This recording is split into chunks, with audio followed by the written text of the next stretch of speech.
Hello everyone, कैसे हैं आप सभी। तो आप सभी का चैनल में स्वागत है जिसका नाम है मास कम्युनिकेशन वाली स्टडी। और आज हम सभी जो है as we already know about कि आज हम जो टॉपिक लेके आए हैं वह है history, growth and development of electronic media. यह है उसका पार्ट 1 है और इसका पार्ट 2 भी मैं जल्दी जो है लेकर आ जाऊंगी, या कल या परसों आपको वीडियो मिल जाएगी। और आज जो है चलिए इसकी शुरुआत करते हैं इस चैनल की, और फटाफट से मैं आपको जो है पढ़ाना शुरू करती हूँ। सबसे पहले मैं ब्रश ले लूँ ज़रा। ठीक है, हमने ब्रश ले लिया है, अब हम थोड़ा पढ़ते हैं। This is me. और यहाँ पर सबसे पहले यह मेरा नाम है। My name is Aarti Pandey and I complete my post graduation with first division. I have also work in media since last 3 years now. This is my YouTube channel mass communication वाली study and I am also belong to a learner category. और मुझे भी लगता है कि मैं भी एक लर्नर हूँ और आप भी एक लर्नर ही हैं, और एक दूसरे के साथ हमें इस तरीके से ही सिखा के एक दूसरे को बता के चलना पड़ेगा, और एक दूसरे के साथ जो है हमें लर्नर की कैटेगरी में आप भी कुछ सीखें, मैं भी आपसे बहुत कुछ सीखूंगी। तो इसी तरीके से हम आगे बढ़ेंगे। तो चलिए अब शुरू करते हैं। आज मैं आपको इलेक्ट्रॉनिक मीडिया में क्या पढ़ाने वाली हूँ। देखिए मैं एक स्लाइड कितनी अच्छी लेके आई हूँ आप लोगों के लिए। कितनी मेहनत करती हूँ मैं स्लाइड बनाने में, बहुत मेहनत लगती है दोस्तों, बहुत ज़्यादा मेहनत लगती है। आपको फ्री कंटेंट देने का काम कर रही हूँ, ये भी सोचिए। तो चलिए अब शुरू करते हैं। आज हम क्या पढ़ने वाले हैं। सबसे पहले रेडियो की जो है हम पढ़ते हैं। Radio as we already know about it कि आप अगर मास कम्युनिकेशन के स्टूडेंट हैं तो आपने ये वर्ड तो सुना ही होगा। What is this? This is Marshall McLuhan. Marshall McLuhan, who said that electronic technology is a reshaping and restructuring pattern of social interdependence and every aspect of our personal life. इसका मतलब है कि आज आप देख रहे हो किस तरीके से इलेक्ट्रॉनिक मीडिया जो है रीशेप, चेंजिंग हो चुकी है, रीस्ट्रक्चर्ड हो चुका है, और सबकी लाइफ जो है धीरे धीरे क्या हो रही है, चेंज हो रही है। फॉर एग्जाम्पल के साथ हम इसे समझते हैं। जैसे कि आप देख रहे हो पहले जब हम किताबें में पढ़ा करते थे, बुक्स में पढ़ा करते थे, हमें बुक से पढ़ना बहुत ज़्यादा अच्छा लगता था। लेकिन आज हम धीरे धीरे बहुत ज़्यादा डिजिटली हो चुके हैं, और आज हमारे हाथों में फ़ोन है। और आप देखिए ना, जो मैं आपको पढ़ा रही हूँ वह भी आप डिजिटल फॉर्म में ले रहे हैं मुझसे। तो ये जो चीज़ें हैं धीरे धीरे चेंजेस होते जा रहे हैं। या चाहे बात करें पर्सनल मैटर की या बात करें प्रोफेशनल लाइफ की, तो जो चीज़ें हैं वो धीरे धीरे क्या हो रही हैं, चेंज होती चली जा रही हैं। तो अब जो है मार्शल मैक्लुहन ही वो पर्सन है जिन्होंने हॉट मीडिया, कोल्ड मीडिया और ग्लोबल विलेज के बारे में भी बताया है। अब इसके ऊपर हॉट मीडिया और कोल्ड मीडिया के ऊपर मैं एक अलग से लेक्चर लेके आऊँगी जिसके ऊपर बहुत अच्छे से समझाऊंगी what is hot media and what is cold media. फिलहाल इतना समझ लीजिए, जो हॉट मीडिया है इसमें जो है लेस पार्टिसिपेशन होता है एंड जो आपका कोल्ड मीडिया है, ठीक है, जो आपका कोल्ड मीडिया है, कोल्ड मीडिया में मोर पार्टिसिपेशन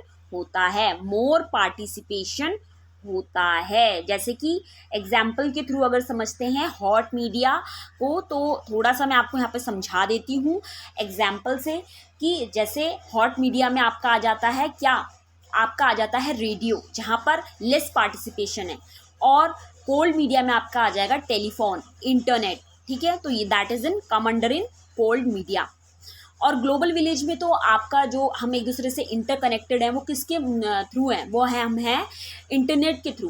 तो ये आपका आ जाएगा ग्लोबल विलेज के अंदर। ठीक है, आई थिंक आपको अभी क्लियर हो गया होगा। अब मैं आपको एक छोटा सा इंपॉर्टेंट पॉइंट यहाँ पे बताऊंगी, सुन लीजिएगा आप ध्यान से। यहाँ पर जो इंपॉर्टेंट पॉइंट है वो है हार्ड नेटवर्क और सॉफ्ट नेटवर्क। हार्ड नेटवर्क के अंदर आपका आता है road, rails, electronic and water supply, यानी चीज़ों को किस तरीके से आप सप्लाई करते हो, यानी जो हार्ड नेटवर्क में जुड़ा है, यानी रोड, रेल्स, इलेक्ट्रॉनिक्स। और सॉफ्ट नेटवर्क के अंदर आपके रेडियो, टेलीविज़न और कंप्यूटर प्रोग्राम्स, ठीक है, जो हमारी ज़रूरतों के लिए हमको इम्पॉर्टेंट है। ठीक है, और ये भी इंपॉर्टेंट है, लेकिन ये आपके हार्ड नेटवर्क के अंदर आता है। ये एग्जांपल्स बस आप याद रख लीजिए, बहुत ही इंपॉर्टेंट है। चलिए अब हम थोड़ा सा आगे बढ़ते हैं। यहाँ पे देखिए, स्लाइड देखिए, कितना क्रिएटिव तरीके से आप लोगों को स्लाइड बना के दिया है। बहुत मेहनत लगती है दोस्तों, बहुत मेहनत लगती है। ऐसे शेयर कर दिया करो, और शेयर करोगे तो आप लोगों का भी बेनिफिट है, क्योंकि आप यहाँ से सीख रहे हो और वो भी फ्री कंटेंट कहीं नहीं मिलता है मास कॉम का। आप इधर उधर 4 वीडियो सर्च करोगे, इधर उधर से 5 वीडियो सर्च करोगे, लेकिन फ्री कंटेंट आपको नहीं मिलेगा। यहाँ पर आपको फ्री कंटेंट देने का काम किया जा रहा है।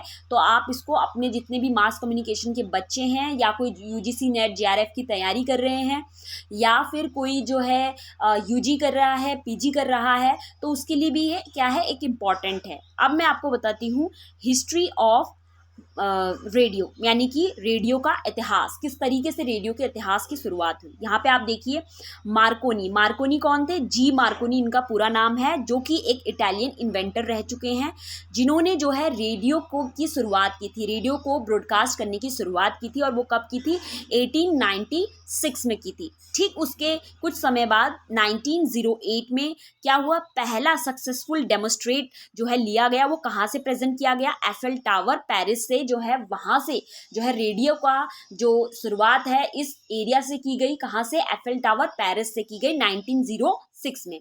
फिर 1916 में क्या हुआ, पहला जो न्यूज़ बुलेटिन है, रेडियो का पहला न्यूज़ बुलेटिन है, वो प्रसारित किया गया कहाँ से, न्यूयॉर्क से। और यहाँ पर उस समय क्या हो रहे थे, यूएस में प्रेसिडेंट के इलेक्शंस हो रहे थे। उस टाइम पे पहला जो रेडियो है, न्यूज़ रेडियो बुलेटिन जो है, यानी न्यूज़ दिखाई गई आपको रेडियो के माध्यम से, वहाँ पर दिखाया गया 1916 में। उस समय इलेक्शंस हो रहे थे यूएस प्रेसिडेंट के। ठीक है, आई थिंक अब आपको ये क्लियर हो गया होगा। अब हम थोड़ा आगे बढ़ते हैं। अब मैं आपको पढ़ाने वाली हूँ radio journalism in other countries, किस तरीके से रेडियो जो है अलग अलग एरिया में फैल रहा है, किस तरीके से डेवलप हो रहा है।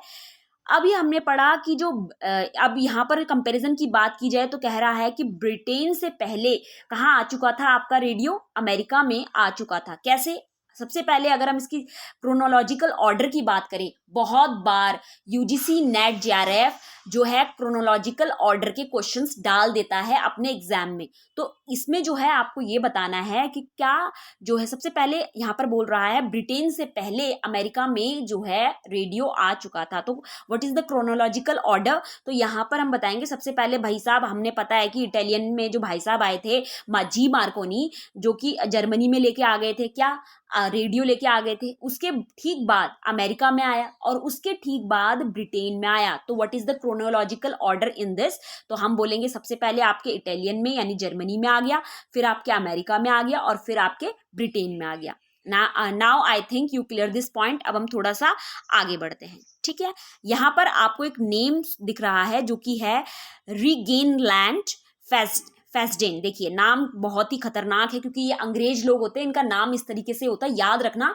आपको बस सिर्फ अपने माइंड में क्या करना है, देख के इसको याद कर लेना। और मैं आपको एक सिंपल पॉइंट बताऊं, मेरी वीडियो जो YouTube की हैं उनके नोट्स बनाने की ज़रूरत ही नहीं है। क्यों, आप बार बार वीडियोस देखिए, बार बार वीडियोस देखने के बाद आपके कंसेप्ट वहीं पे क्लियर हो जाएंगे। क्योंकि हमारे पास इतना टाइम नहीं है कि हम नोट्स बनाने बैठेंगे, हमारे पास इतना टाइम नहीं होता है।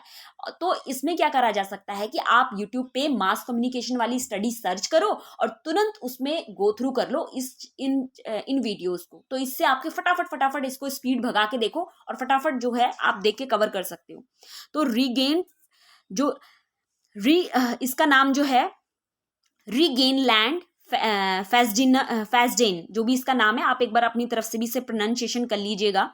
तो ये जो है फादर ऑफ अमेरिकन ब्रॉडकास्टिंग रह चुके हैं।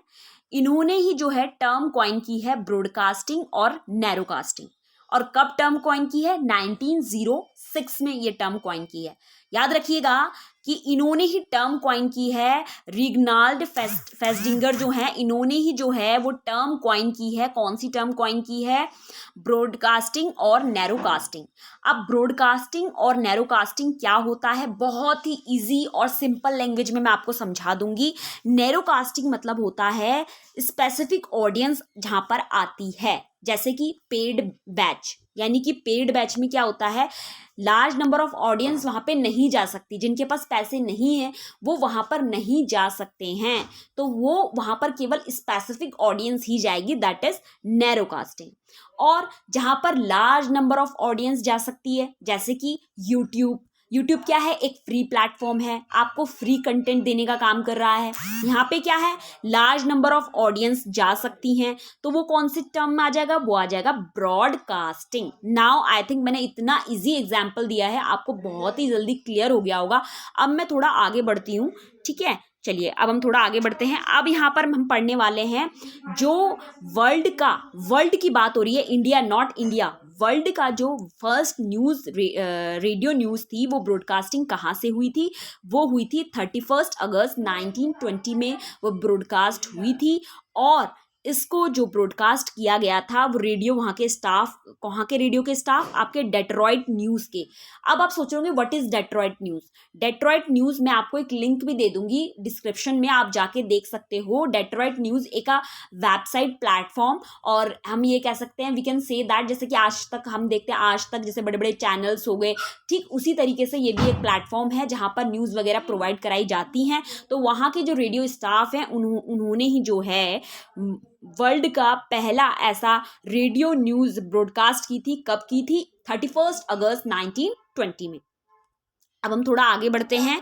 अब मैं आपको यहाँ पे बताने वाली हूँ कि रेडियो जो ब्रॉडकास्ट हुआ है कहाँ पे। अभी तक हम अदर वर्ल्ड्स के बारे में पढ़ रहे थे, कहाँ पे पढ़ रहे थे, अदर वर्ल्ड्स के बारे में पढ़ रहे थे, लेकिन अब हम पढ़ने वाले हैं इंडिया में कैसे ब्रॉडकास्ट हो रहा है।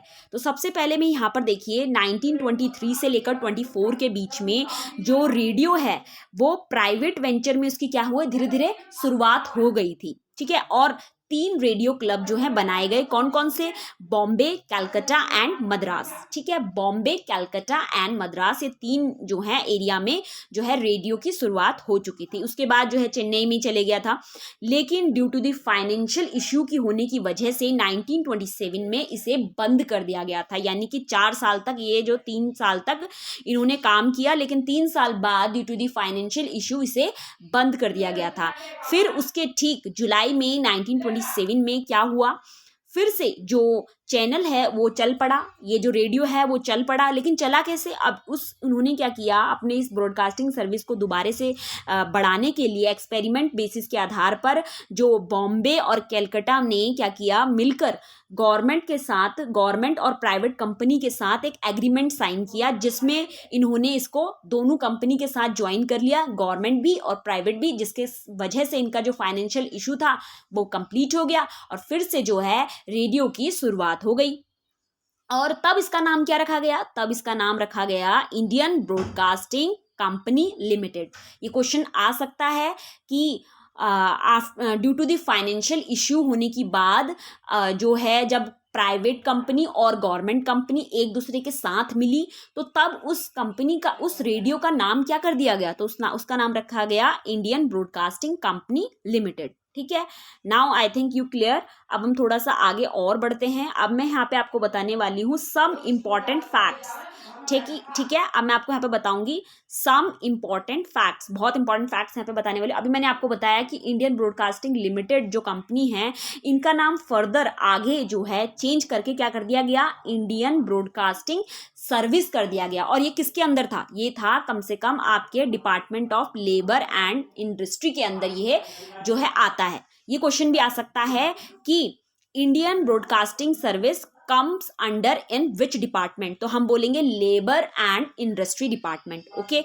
अब जो है हम सभी को पता है, जो हमने 14 अक्टूबर 2022 को हम पेपर देके आए थे यूजीसी नेट जेआरएफ का, तो उसमें क्वेश्चन आया था ऑल इंडिया रेडियो की जो एस्टेब्लिशमेंट ईयर यानी स्थापना कब हुई थी, तो वो हुई थी 1936 में, as we already know about it. और ये जो है स्टार्टिंग हुई थी कहाँ से, दिल्ली से शुरुआत हुई थी, ठीक है।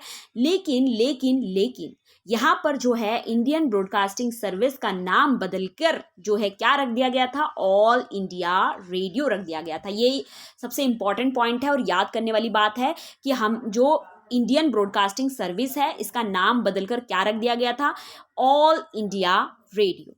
और इसकी टैगलाइन भी पूछी जाती है, इसका क्या, बिताए नॉट बिताए, इट इज हिताए, ठीक है, इट इज हिताए, ठीक है। तो हम बोलेंगे बहुजन हिताए बहुजन सुखाए is the headline of all India radio.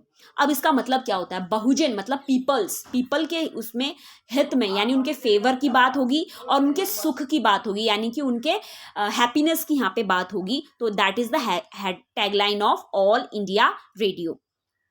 अब मैं थोड़ा आगे बढ़ती हूँ।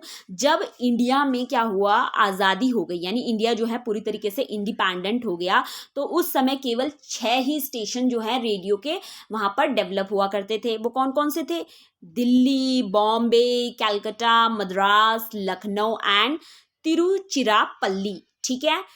उस समय वो किसके साथ 18 ट्रांसमीटर जो है, उस समय केवल 18 ट्रांसमीटर यूज किए जाते थे। कब? जब भारत जो है आज़ाद हो गया था। लेकिन अब की बात करी जाए, यानी अब कब, 2022 में अगर हम देखें तो 198 ब्रॉडकास्टिंग सेंटर हो चुके हैं, 74 लोकल स्टेशन हो चुके हैं, और जिसका अगर हम परसेंटेज निकालें तो वो 97.3% जो है, वो पूरी जो पॉपुलेशन है वहाँ पर क्या मतलब इतने लोग जो हैं वो ऑल इंडिया रेडियो यानी रेडियो से अब कनेक्टेड हो चुके हैं, क्योंकि बहुत से lot of radio stations are started. Okay, तो दैट्स द ओवर क्लासेस, और थैंक्स टू जो है watching to this show this classes.